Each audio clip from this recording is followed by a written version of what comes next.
మీ కోపాన్ని ఎవరికి ట్రాన్స్‌ఫర్ చేస్తున్నారు? మనకి కోపం వచ్చినప్పుడు, మన కోపాన్ని మనం కంట్రోల్ చేసుకోలేక మరొకరి మీద ఆ కోపాన్ని విసిరేస్తూ ఉంటాము. చిన్న ఎగ్జాంపుల్, ఒక భర్త తన ఆఫీస్‌లో జరిగిన అవమానాన్నో, కోపాన్నో తను తట్టుకోలేక తన భార్య మీదకి విసిరేస్తారు. భార్య బలహీనులైన పిల్లల మీద ఆ కోపాన్ని విసురుతుంది.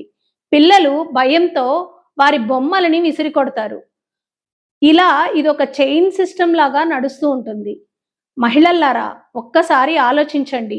మనకి వచ్చే సమస్యలు లేదా మనం వేరే వాళ్ళ దగ్గర నుంచి ట్రాన్స్‌ఫర్ చేసుకున్న కోపాన్ని మనం పిల్లలకి ఎప్పుడూ ఇవ్వొద్దు.